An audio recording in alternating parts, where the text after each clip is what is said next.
Hello दोस्तों, मैं शेखर सिंह आपका स्वागत करता हूं आपके स्टडी चैनल स्टडी हब में। और आज हम लोग शुरुआत करेंगे सिंधु सभ्यता की क्विज से। देखिए, अभी तक हम लोगों ने सिंधु सभ्यता के बारे में बेसिक बेसिक चीज़ों के बारे में पढ़ा, जैसे कि सिंधु सभ्यता के लोगों का रहन सहन कैसा था, उनकी सामाजिक व्यवस्था कैसी थी, वो लोग खाते क्या थे, उनकी लिपि कैसी थी, मुद्रा कैसी थी, और उनका व्यापार, शिकार और मनोरंजन के लिए क्या करते थे। और वहाँ से सिंधु सभ्यता की खुदाई से प्राप्त साक्ष्यों के बारे में हम लोगों ने पढ़ा। सिंधु सभ्यता की जो बस्तियां हैं भारत और पाकिस्तान में, उनको समय समय किस किस समय पर किस किस इतिहासकार ने डिस्कवर किया, इन सब के बारे में हम लोगों ने अभी तक जानकारी ली है। ये सभी शहर किस नदी के किनारे बसे थे, इनके बारे में भी हम लोग पढ़ चुके हैं। लगभग सारी चीज़ें जितनी भी नोट्स बनाने लायक थी, वो इम्पॉर्टेंट चीज़ें आपके कल की क्लास में इंक्लूड कर दी गई थी। तो अगर आपने लास्ट की 2 क्लासेस नहीं देखी हैं तो सिंधु सभ्यता की वो क्लासेस देख लें। इंडस वैली की आज जितने भी इम्पॉर्टेंट क्वेश्चन हैं इंडस वैली से रिलेटेड, उन सभी क्वेश्चंस को इस क्विज में इंक्लूड किया गया है। ये सारी एग्ज़ाम्स के पॉइंट ऑफ व्यू से बहुत ही इम्पॉर्टेंट क्वेश्चन हैं। सभी क्वेश्चंस को आप लोग पहले खुद आंसर कीजिएगा वीडियो को पुश करके, उसके बाद क्वेश्चन का आंसर देखिएगा। ठीक है, मैं सारे ऑप्शन एक एक करके डिस्कस भी करता जाऊंगा साथ में। तो आई होप आज की क्लास के साथ स्टार्ट करते हैं। आप लोग कॉपी पेन लेकर बैठ गए होंगे, रिवाइज आप लोगों ने रिवीजन भी किया होगा। अगर रिवाइज नहीं किया है या आप लोगों ने वीडियो अभी तक नहीं देखी है तो एक बार पहले पिछली 2 वीडियो देख लीजिए, उसके बाद इस क्विज़ के सेशन को देखिएगा। तो चलिए आज के क्विज़ के सेशन को यहाँ पे चालू करते हैं। तो देखिए, पहला क्वेश्चन जो हमारा है यहाँ पे आप स्क्रीन पे देख रहे होंगे, भारत में किस गुफा में पुरा पाषाण काल, मध्य पाषाण काल और नव पाषाण काल के चित्र मिले हैं। तो देखिए यहाँ पे आपके सामने पहला ऑप्शन क्या दिख रहा है, अजंता की गुफाएं। ये काफ़ी फेमस है, सबने लगभग सुना होगा, अजंता और एलोरा की गुफाएं। लगभग सभी लोगों ने ये नाम सुने होंगे कहीं ना कहीं, अगर आप लोग कंपटीशन की तैयारी कर रहे हैं। अगर आप लोग नए हैं, शुरुआत है अभी आपकी, तो ये नाम जल्द ही आप लोगों को सुनने को मिलेगा। हालांकि आज की क्लास से आप लोगों ने ये जानकारी ले लेंगे कि अजंता और एलोरा की गुफाएं ये कहाँ हैं, महाराष्ट्र। और महाराष्ट्र में है। अजंता और एलोरा की गुफाओं में क्या इम्पॉर्टेंट है, कैलाश मंदिर। ठीक है, इससे रिलेटेड है, तो ये चीज़ याद रखिएगा। उसके बाद है एडक्कल गुफा। तो एडक्कल गुफा कहाँ है, ये केरल के वायनाड आप लोगों ने शायद रिसेंटली बहुत नाम सुना होगा। जब ये 2019 के इलेक्शन हो रहे थे, यहाँ से वायनाड से कौन लड़े थे, राहुल गांधी। ये चीज़ क्लियर है, कौन वायनाड से लड़े थे, राहुल गांधी। तो इसलिए वायनाड भी इम्पॉर्टेंट है। उसके अलावा भीमबेटका की गुफा। देखिए, भीमबेटका की गुफा इम्पॉर्टेंट है और इसका पौराणिक महत्व भी है। हम लोग जब महाभारत पढ़ते हैं, कहीं ना कहीं आप लोगों ने महाभारत की कहानी सुनी जरूर होगी, अगर आपने पढ़ी नहीं है तो सुनी जरूर होगी। तो देखिए, महाभारत की कहानी में आप लोगों ने इनका नाम ज़रूर सुना होगा, भीम, जो कि सबसे बलशाली थे। छोटा भीम आप लोग देखते भी हैं, हालांकि वो अलग है और वो अलग हैं। तो भीम, नकुल, सहदेव, अर्जुन और जो एक और इनके भाई थे, कौन थे, कर्ण भी थे।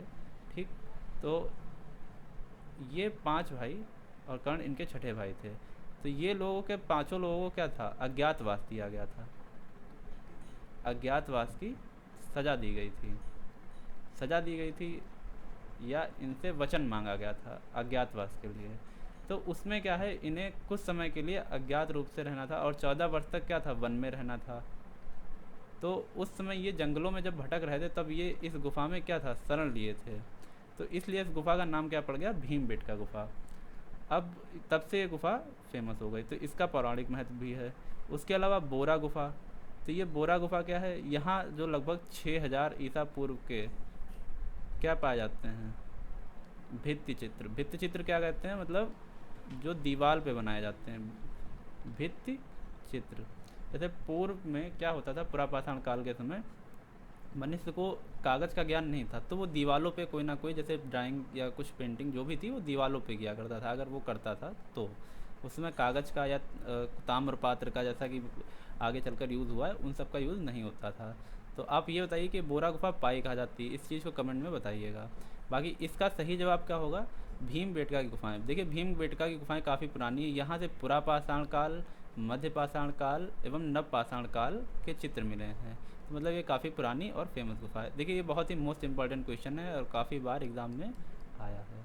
इसमें लगभग सारे वही क्वेश्चन जो हैं एग्ज़ाम से रिलेटेड ही हैं, जो किसी ना किसी एग्ज़ाम में आ चुके हैं या जिनके आने की संभावना है। नेक्स्ट क्वेश्चन पर हम लोग समझते हैं, हड़प्पा सभ्यता के औजार और अस्त्र मुख्यतः किससे बनाए जाते थे। तो ये बात देखिए, लोहा। तो आज हम लोग अस्त्र देखते हैं किससे बने होते हैं, लोहे से, मोस्टली लोहे या स्टील, गोलियां पीतल की बनी होती हैं। बट उस समय क्या था, हड़प्पा सभ्यतावासियों को लोहे का ज्ञान नहीं था। किस लोहे का ज्ञान था, नहीं था। ये कैसी सभ्यता थी, कांस्य युगीन। तो इसका मतलब हम लोग कह सकते हैं तांबे का ज्ञान था, क्योंकि इससे पहले ताम्र पाषाण काल हो चुका था, चालकोलिथिक एरा कंप्लीट हो चुका था। और कांस्य युगीन ये सभ्यता है। तो इसका मीन्स क्या है, तांबे और कांस्य के औजार यूज होते होंगे। ये बात समझ में आई, तांबे और कांस्य के। देखिए यहाँ पे एक बात समझिएगा, ये जो अस्त्र वर्ड यूज हुआ है, तो अस्त्र में क्या था, भाले की जो नोक है वो तो इनको जानकारी थी, पर तलवार,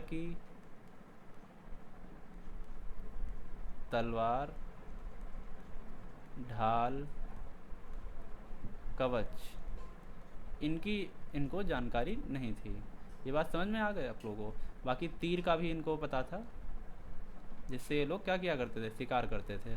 इसके अलावा चांदी के औजार नहीं बनाए जा सकते हैं, क्योंकि चांदी एक कैसी धातु है, तन्य धातु है, उसका यूज औजार बनाने में नहीं कर सकते हैं। तो इसका सही आंसर क्या हो जाएगा, तांबा और कांस्य। चलिए हम लोग नेक्स्ट क्वेश्चन पर चलते हैं।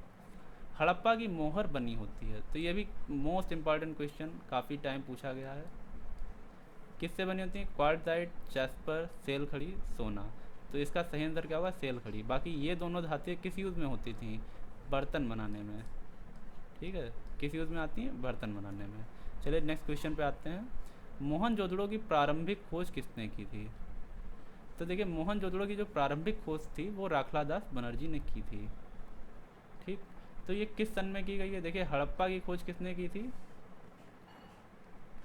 दयाराम साहनी ने। दयाराम साहनी किस सन में की है, 1921। और इसकी रिवर कल हमने बताई थी, हरी से याद रखिएगा, हड़प्पा, और रा से रावी नदी के किनारे। इसके अलावा जो इसके बाद साइट दूसरी डिस्कवर की गई वो कौन सी है, मोहनजोदाड़ो। ठीक है, अब इसकी खोज किसने की है, राखलादास बनर्जी। राखलादास बनर्जी। अब इसकी खोज कब की गई है, 1922 में। अब ये समझिए, ये किस नदी किनारे, ये भी मैंने बताया था, मौसी, माँ से मोहनजोदड़ो और सा से सिंधु। अगर ये नहीं दिख रहा है तो यहाँ लिख लेते हैं सिंधु। ये बात क्लियर हो गई। इसके बाद आरएल आइंस्टाइन और एनजी मजूमदार, तो इन्होंने किसकी खोज की थी, चन्होदड़ो की। चन्होदड़ो से क्या मिले थे, मनके बनाने के कारखाने। ये देखिए जितने भी पॉइंट हम लिखा रहे हैं इनको अलग से नोट कर लीजिएगा, क्योंकि ये सारे इंपॉर्टेंट हैं। हालांकि हो सकता है नोट्स में भी हो, अगर नहीं भी हैं तो इन्हें नोट कर लीजिएगा। मनके बनाने के कारखाने, ये मनके क्या होते हैं, जो हम लोग गले में माला पहनते हैं, वो छोटे छोटे जो गुड़िया टाइप की होती है उन्हें मनके कहते हैं। चन्होदड़ो किस नदी के किनारे, तो हमने बताया था मोहनजोदाड़ो, चन्होदड़ो, देखिए सेम सेम है, तो ये भी सिंधु नदी के किनारे। अब हम लोग नेक्स्ट पे चलते हैं, आरएल आइंस्टाइन, तो इन्होंने किसकी खोज की थी, ये आप लोग कमेंट सेक्शन में बताइएगा। अब आते हैं हड़प्पा सभ्यता में भगवान शिव की पूजा किस रूप में की जाती थी। तो देखिए एक मोहर मिली है जिसपे क्या है, जिसके 4 सिर हैं। ठीक है, 4 सिर, ऐसी मूर्ति मिली, मोहर मिली है जिसमें 4 सिर वाले देवता की मूर्ति है। और उसके आसपास क्या हैं, जानवर हैं, बैल और सींग वाले पशु, ये सारी चीज़ें हैं। तो उन्हें क्या माना गया है, पशुपतिनाथ। ये जो मोहर है इससे प्रतीत होता है कि ये लोग शिव को पूछते थे, वो भी उनके किसके, पशुपतिनाथ के रूप को, क्योंकि इस काल में शिवलिंग भी पाई गई हैं। ठीक है, और बाकी जब ऐसी मोहरें पाई गई हैं, इससे अनुमान लगाया गया कि ये किस रूप को पूछते थे, पशुपतिनाथ को। बाकी इन सब के बारे में आप लोग जानते होंगे, आस्तोष, रुद्र और नीलकंठ, ये सब शिव के ही नाम हैं। चलिए नेक्स्ट क्वेश्चन पे आते हैं, सिंधु घाटी की सभ्यता मुख्यतः कैसी थी। तो देखिए आजकल हम लोग जैसे जहाँ रहते हैं तो या तो ग्रामीण होती है, जैसे कई लोग आप में से गाँव में रहते होंगे, वो सभ्यता कैसी होगी, ग्रामीण सभ्यता। जो लोग शहर में रहते हैं वो कैसी सभ्यता में रहते हैं, शहरी। और होती है अर्ध शहरी, मतलब जो पूरी तरीके से विकसित भी नहीं है और पूरी तरीके से ग्रामीण भी नहीं है, वो कैसी कहलाती है, अर्ध शहरी। मतलब शहर ऐसा कैसे समझ सकते हैं, जैसे जो शहर में जो गांव लगते हैं, यानी शहर एक एरिया रहता है नगर पालिका का, ठीक है, उससे जस्ट जुड़े जो ग्राम में आते हैं वो क्या हो जाएंगे, वो एक तरीके से अर्ध शहरी होंगे, क्योंकि इसमें सारी फैसिलिटी रहती हैं शहरी टाइप की, बस वो लगता जरूर ग्राम में, तो कैसा हो गया, अर्ध शहरी। बट अच्छा, सिंधु सभ्यता कैसी थी, ये जितने भी इसके शहर थे ये सारे शहरी थे, मतलब कोई भी ग्रामीण सभ्यता नहीं थी, ये शहरी सभ्यता थी, ठीक है। मुख्यतः कुछ पार्ट हैं जो ग्रामीण भी हो सकते हैं। अब हम लोग नेक्स्ट स्लाइड पर चलते हैं। सिंधु घाटी सभ्यता का संबंध किससे था? तो सिंधु घाटी सभ्यता का संबंध मैंने बताया था आपको कि व्यापार होता था सिंधु घाटी सभ्यता का। सिंधु घाटी सभ्यता का जो व्यापार होता था, ठीक है। तो सोना हम लोग कहाँ से मंगाते थे? ईरान से और अफ़गानिस्तान से, ये बात क्लियर है। और भारत में सोना कहाँ से आयात किया जाता था उसमें? कर्नाटक से।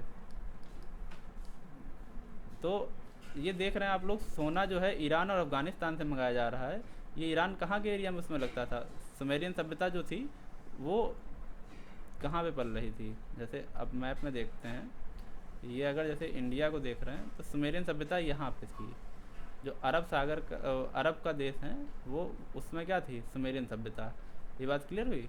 ये जगह सुमेरियन सभ्यता से संबंधित थी। और हम लोग इस सिंधु सभ्यता कहाँ तक? यहाँ तक जैसे फैली हुई थी ये। तो जब सीधी सी बात है, अगर व्यापार हो रहा है इसके बीच, ये कौन सा एरिया है? ये पाकिस्तान वाला, और ये इंडिया के अंदर का एरिया है, ये जम्मू कश्मीर वगैरह है। थोड़ा सा मैप आप लोग समझ लीजिएगा। और बाकी इधर ये जो है अरब के साइड का एरिया, जैसे हम लोग आगे बढ़ते चले जाएंगे तो अरब की तरफ बढ़ेंगे। तो ये कौन सी सभ्यता है? सुमेरियन। कौन सी सभ्यता है? सुमेरियन। तो यानी सुमेरियन सभ्यता से संबंध था। अब एक क्वेश्चन और हमने कल बताया था, सुमेरियन सभ्यता में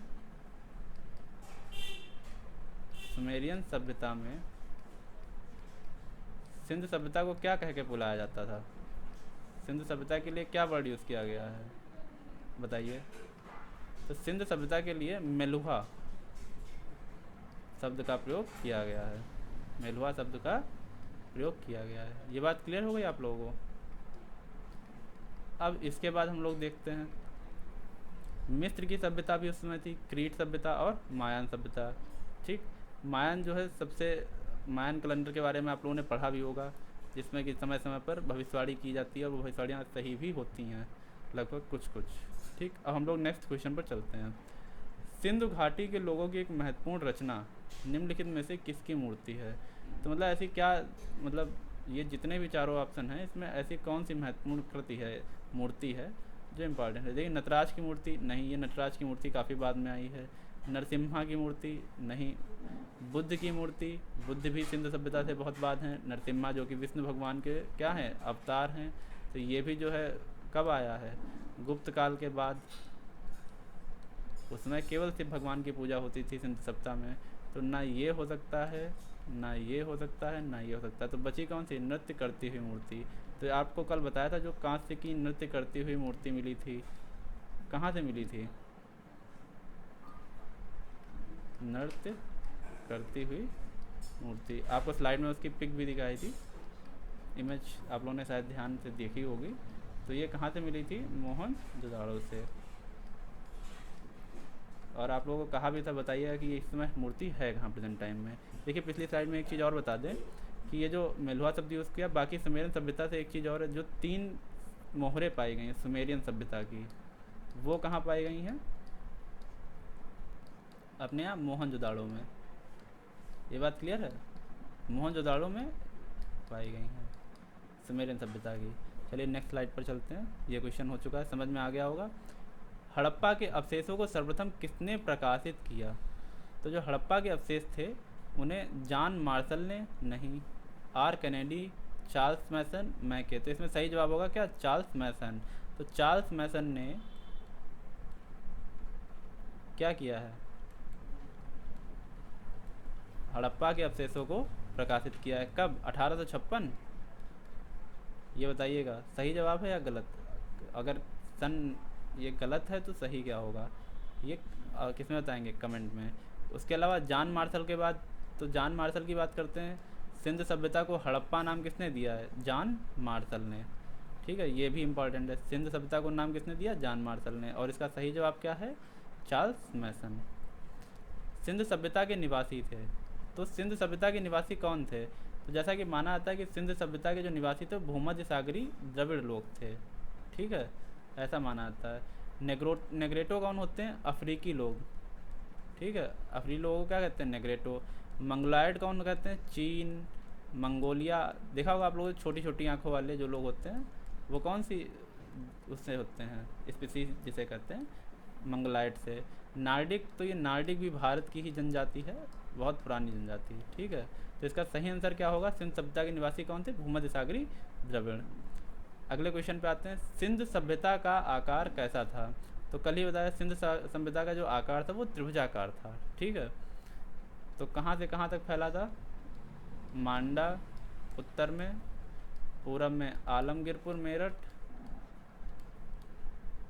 आलमगीरपुर मेरठ, दक्षिण में दैमाबाद। दैमाबाद किस संस्कृति का स्थल था ताम्रपाषाण काल में? जोरवे संस्कृति का। ठीक है, इसको भी याद रिवाइज करते चलिए, जोरवे संस्कृति का। ताम्रपाषाण काल की बात अगर करें, कैसे बर्तन मिले थे यहाँ से? टोटीदार। ये बात ठीक है, क्लियर है। अब ये बताइए, इसका सबसे पश्चिमी स्थल सुतकांगेडोर, सुतकांगेडोर। चलिए हम लोग नेक्स्ट स्लाइड पर चलते हैं। ग्रीड शब्द किससे संबंधित है? ये आखिर ग्रीड है क्या? ये कोई माप का पैमाना है, कलाकृति का नाम है, नगर विन्यास है, या मुद्रा है? तो देखिए नगर विन्यास है। ठीक, मतलब ग्रीड एक पद्धति है नगरों को बसाने की, कि गलियां जितनी भी हैं वो क्या है, समकोण पर काटती हैं एक दूसरे को, और यहाँ यहाँ पे जैसे घर बने होंगे। इससे क्या होता है, जब हवा चलती है तो हवा सारी धूल को जितनी भी रोड पे होती है बहा के ले जाती है। और इनकी जो नालियाँ थीं वो नालियाँ एकत्र होके एक गड्ढे में पानी जाता था, और उस गड्ढे से पानी शहर के बाहर जाया करता था। तो इन लोगों की व्यवस्था काफ़ी ही, जो हम लोग शहर में इस समय रह रहे हैं इससे भी कई अति उत्तम व्यवस्था थी। ये चीज़ हम लोग जानते हैं। अब हम लोग नेक्स्ट क्वेश्चन पर चलते हैं। सिंध सभ्यता से संबंधित नवीनतम स्थल कौन सा है? तो कल इसका आंसर हमने दिया था धौलावीरा। धौलावीरा कहाँ है? गुजरात में। ठीक, और गुजरात में है। इसकी खोज कब करी गई है? 1990 और 91 के बीच। इसके बाद अभी 2014 में भी एक स्थल खोजा गया है। तो ये हमें बताइएगा कि कहाँ खोजा गया है, अभी वो बुक्स में नहीं नाम आया होगा। आलमगीरपुर मेरठ। बनावली, बनावली कहाँ है? हरियाणा के हिसार ज़िले में। ठीक है ना। और रोपड़ कहाँ है? पंजाब में। भारत के पंजाब में कि पाकिस्तान के पंजाब में? तो ये है भारत के पंजाब में। ठीक, नेक्स्ट क्वेश्चन पर चलते हैं। सिंधु घाटी का सबसे पूर्वी स्थल, तो अभी हमने बताया सिंधु घाटी का सबसे पूर्वी स्थल कौन सा है? आलमगीरपुर। ये कौन सा है? उत्तरी स्थल। ये है दक्षिणी। और ये कौन सा है? पश्चिमी स्थल, सुतकोटदा। नहीं सॉरी, ये नहीं, सुतकांगेडोर, सुतकांगेडोर। कैसा स्थल है? पश्चिमी। अब हम लोग नेक्स्ट क्वेश्चन पर चलते हैं। सरीसृप वर्ग की उत्पत्ति किस काल में हुई है? देखिए सरीसृप वर्ग की उत्पत्ति 2 बार ये क्वेश्चन हम क्विज में ला चुके हैं, और वहाँ भी बताया था मैंने, क्वेश्चन काफ़ी इंपॉर्टेंट है। तो ओलिगोसीन जिसे कहते हैं, उसमें सरीसृप और पंछी की उत्पत्ति हुई है। ठीक है, अब प्लियोसीन और प्लीस्टोसीन, इसमें किसकी किसकी उत्पत्ति हुई है? तो प्लियोसीन में हुई है मत्स्य वर्ग, जिसे क्या कहते हैं? फिश। और प्लीस्टोसीन में क्या है, ये आप लोग हमें कमेंट सेक्शन में बताइएगा। बाकी नियोलिथिक पीरियड क्या हो जाता है? ये नवपाषाण काल जिसे कहते हैं। सिंधवासी किसको अत्यधिक पवित्र मानते थे? तो ये क्वेश्चन भी कई बार यूपी के जो एग्ज़ाम्स हैं उनमें पूछा जा चुका है। जब क्वेश्चन काफ़ी घुमाया जाता है तो इस टाइप के क्वेश्चन पूछते हैं। तो सिंध सभ्यता में जो सबसे अधिकतम पवित्र जो माना जाता था वो इनमें से क्या है? गाय, मोर, बतख, कुत्ता। तो वो था बतख। बतख को सबसे अत्यधिक पवित्र माना जाता है। अच्छा देखिए, सिंध सभ्यता में गाय का कहीं जिक्र नहीं है, तो ऐसा माना जाता है कि शायद इन लोगों को गाय की जानकारी नहीं थी। ठीक, ऐसा माना जाता है, क्योंकि जिक्र नहीं है कहीं पे।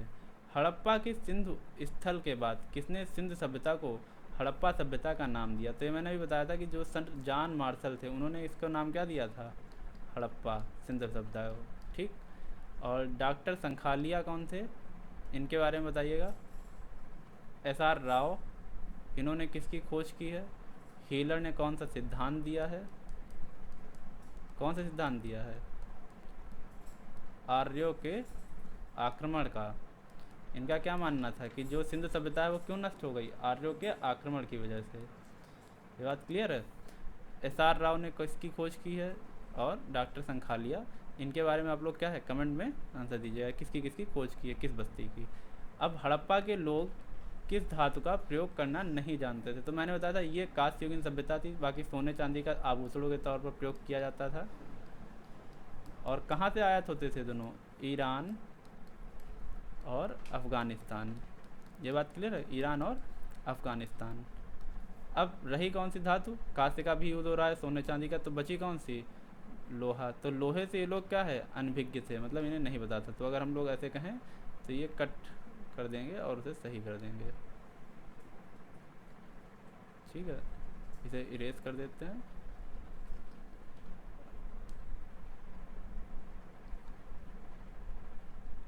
और इसे सही और इसे गलत, बाकी ये ऑप्शन भी गलत और ये ऑप्शन भी गलत। चलिए नेक्स्ट स्लाइड पर चलते हैं। सभ्यता का उद्गम कहाँ हुआ है? देखिए सभ्यता का पालना किसे कहते हैं? एशिया को। सभ्यता का उद्गम कहाँ हुआ है? घाटियों में। देखिए घाटियों में सभ्यता का उद्गम क्यों हुआ? ये क्वेश्चन पूछा गया है काफ़ी बार, जितने भी अच्छे लेवल के एग्ज़ाम होते हैं उसमें क्वेश्चन आता है।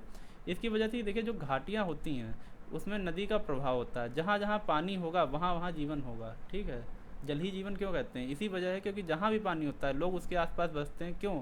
ताकि अन्न है या कोई पेड़ पौधे हैं, वो सब चीज़ें वहाँ पे आसानी से उपलब्ध हो जाती हैं। इवन पानी की भी उपलब्धता रहती है। इसलिए घाटी में क्या है, घाटी में नदी होने की वजह से वहाँ पे सभ्यता पनपी। सिंधु सभ्यता जो है वो किस नदी घाटी है, मतलब किस नदी के उसमें है? सरस्वती नदी या सिंधु नदी? बताइए, ये बताइएगा इसका कौन सा सही आंसर है? सरस्वती नदी होगा या सिंधु नदी होगा? ठीक है, अब इन दोनों में से ऑप्शन कौन सा सही होगा? सरस्वती नदी की वजह से ये पनपी है, सिंधु नदी की। देखते हैं कौन कौन आंसर सही देता है इसका। बनावली किस राज्य में स्थित है? तो बनावली का मैंने बताया था, बनावली हरियाणा के हिसार ज़िले में, हिसार ज़िले में स्थित है। बात क्लियर है। अब नेक्स्ट स्लाइड पर चलते हैं। किन सैंधव स्थल से यज्ञ वेदियाँ प्राप्त हुई हैं? मोहनजोदड़ो से नहीं प्राप्त हुई हैं, रंगपुर से प्राप्त हुई हैं, लोथल से भी प्राप्त हुई हैं। तो यानी ऑप्शन बी और सी दोनों आपका सही हो जाएगा। तो क्या हो जाएगा? रंगपुर और लोथल। तो लोथल किस नदी के किनारे है? भोगवा नदी के किनारे। रंगपुर किस नदी के किनारे है? इसको एक बार चेक कर लीजिएगा, मादर नदी के किनारे। नेक्स्ट स्लाइड पर चलते हैं। सिंधु सभ्यता मेसोपोटामिया संस्कृति की देन है, यह कथन किसका है? मैके का। अच्छा देखिए मैके का सिद्धांत क्या था कि सिंधु सभ्यता कैसे ख़त्म हो गई? बाढ़ की वजह से। ठीक है, ये चीज़ क्लियर। जॉन मार्शल का, हीलर का, या KUR कैनेडी का? तो इसमें हीलर था गार्डन का मत था कि जो सिंधु सभ्यता है वो मेसोपोटामिया संस्कृति की क्या है? देन है। मतलब इसी के कुछ लोग यहाँ से यहाँ आए होंगे जिन्होंने सभ्यता को क्या है बनाया है। तो ये तो फ़िलहाल मत हैं, अब इस पर अभी रिसर्च चल ही रही है, कोई भी चीज़ें निश्चित नहीं होती हैं।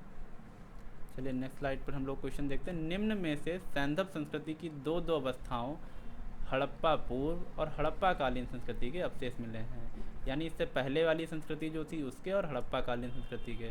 तो ऑप्शन कौन सा है? रंगपुर, आलमगीरपुर, कालीबंगा या लोथल? सही आंसर कौन सा है? कालीबंगा। ठीक, चलिए नेक्स्ट क्वेश्चन पर चलते हैं।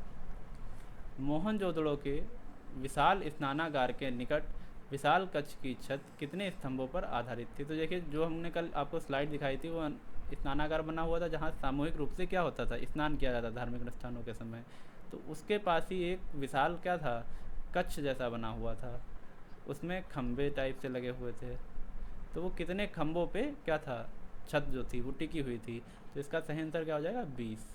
चलिए हम लोग नेक्स्ट स्लाइड पर चलते हैं। कौन सा हड़प्पा कालीन नगर पशुपालकों का एक बहुत बड़ा केंद्र था? तो देखिए, मांडा, सुरकोटदा, भगत राव, कौन सा आंसर सही होगा? सही आंसर है नेस्दी। मांडा कौन सा है? उत्तरी स्थल। सुरकोटदा क्या है? बंदरगाह। बताइए बंदरगाह है कि नहीं है? और भगत राव, तो भगत राव दक्षिण में स्थल, भगत राव नामक स्थान किम सागर, कल बताया था ना आपको क्लास में। दक्षिण में कहाँ है? किम सागर में भगत राव, ये दक्षिणी स्थल है। मांडा उत्तरी और किम भगत राव दक्षिणी। चलिए नेक्स्ट क्वेश्चन पर आते हैं। प्रसिद्ध कांस्य नर्तकी किस स्थान से प्राप्त हुई? तो हमने क्या कहा था? मोहनजोदड़ो से। ठीक है, कहाँ से प्राप्त हुई है? मोहनजोदड़ो से। कालीबंगा कहाँ है? राजस्थान में। किस नदी के किनारे? घग्घर। सुतकांगे डोर कहाँ है? मकरान तट। मकरान तट जानते हैं ना कहाँ पे? पाकिस्तान। दैमाबाद कहाँ है? महाराष्ट्र। ये चीज़ क्लियर है? चलिए आगे चलते हैं। मनके बनाने के कारखाने कहाँ प्राप्त हुए हैं? तो पहले जब पहली स्लाइड खोली थी उसी में बताया था, चंदूदड़ों से मनके बनाने के कारखाने प्राप्त हुए हैं। ठीक है, तो ये चीज़ भी क्लियर हो गई होगी। आपका आंसर कौन सा हो जाएगा? चनूदड़ो। इसके बाद कालीबंगा बता चुके हैं। राखीगढ़ी, राखीगढ़ी की साइट हड़प्पा, इसके बारे में बता चुके हैं। नेक्स्ट स्लाइड पर चलते हैं। तो आज की जितने भी क्विज हैं ये आप लोगों ने शायद एक बार देख लिए होंगे। एक सेकेंड। तो देखिए, ये सारी क्विज, इतने ही क्वेश्चन आज की स्लाइड में थे। तो आई होप आपको ये जो क्वेश्चन है सारे सही से क्लियर हुए होंगे। अगर कोई भी क्वेश्चन आपको इसमें डाउट फंसता है या सिंध सभ्यता से कोई चीज़ क्लियर नहीं हो रही या लग रहा है जहाँ पे कोई आपको समस्या आ रही है, क्वेश्चन आपका फंस रहा हो, तो वो कमेंट सेक्शन में मुझे बताएं, मैं उस डाउट को क्लियर करूँगा। ठीक है, क्लास अगर आपको अच्छी लगती है तो चैनल को सब्सक्राइब करना मत भूलिएगा, और जितने ज़्यादा से ज़्यादा लोगों को ये शेयर कर सकें, लोगों का फ़ायदा हो। ये क्लास यूँ ही कंटिन्यू रहेगी जब तक कि ये एक आप लोगों का, जैसे जीके में हमने देखा है कि लोगों का मार्जिन कम रहता है। 25 क्वेश्चन अगर हम एसएससी को लेकर बात चलते हैं तो यूपी की तो जीके काफ़ी ब्रॉड है, मतलब यूपी में जीके का ज़्यादा क्या रहता है? मार्जिन रहता है। हम एसएससी में लेके चलते हैं जहाँ जीके की ज़्यादा क्या ज़रूरत नहीं पड़ती है। अगर हम 25 क्वेश्चन लेके चलते हैं तो इस समय जो कट ऑफ है, अगर जनरल यूआर की ले लेते हैं 200 में आउट ऑफ 150 जा रही है, मिनिमम मान लेते हैं। ठीक है, लगभग इतनी जा रही है प्री की। तो क्या लगता है 25 क्वेश्चन में क्या आपके 15 क्वेश्चन जीके में सही नहीं होने चाहिए? बिल्कुल सही होने चाहिए। अगर आपके 15 क्वेश्चन सही नहीं होते हैं तो आप हो सकता हो कट ऑफ तो क्लियर कर लें, पर कहाँ पे होंगे? बॉर्डर पे। आपका फाइनल सिलेक्शन होने के चांसेस क्या हैं? ना के बराबर होंगे। तो इसलिए 25 में 50 क्वेश्चन तो 15 तो होने ही होने चाहिए। तो मैं अपना जितना भी कंटेंट है वो इस तरीके से सेट कर रहा हूँ कि जो लोगों की प्रॉब्लम है वो ये क्या फेस कर रहे हैं कि पूरी जीके पढ़ने के बावजूद भी जब एग्ज़ाम हॉल में बैठते आके तो उन्हें वो क्वेश्चन नहीं मिलते हैं जो उन्होंने पढ़ा है। या तो यूट्यूब से पढ़ा है या बुक से पढ़ा हुआ है। तो बुक से पहले तो नॉर्मली लोग पढ़ते नहीं जल्दी, अगर बुक से पढ़ते भी हैं तो वो पूरा कंटेंट नहीं पढ़ पाते क्योंकि हर बुक में पूरा कंटेंट नहीं दिया हुआ है। और यूट्यूब पे तो आजकल लोग पेड चैनल के नाम से, पेड कोर्स की वजह से कुछ भी कंटेंट पूरा डालते ही नहीं है, ये आप लोग खुद भी देख रहे होंगे। तो इसलिए मेरी कोशिश यही है कि सारा कंटेंट आपको एक ही बार में अच्छे से समझ में आ जाए। उससे रिलेटेड जितने भी क्वेश्चन हैं आपको कहीं दौड़ना नहीं पड़े, कोई बुक की ज़रूरत ना पड़े। ठीक है, ये इन सभी क्वेश्चंस की पीडीएफ भी बन रही है और जल्दी पीडीएफ अगर जिनकी अपलोड नहीं हुई है वो अपलोड कर दी जाएगी। तो आप लोगों को चिंता करने की ज़रूरत नहीं है, बस आप लोगों को इतना करना है कि वीडियो को जितना ज़्यादा शेयर कर सकें लोगों में उतना करें। ठीक है, बाकी चैनल को लाइक और सब्सक्राइब और बेल आइकन दबाना मत भूलें ताकि जैसे ही वीडियो अपलोड हो तो आप लोगों के पास पहले ही नोटिफिकेशन पहुंच जाए। तो आज की क्लास का सेशन यहीं एंड करते हैं। Thank you very much.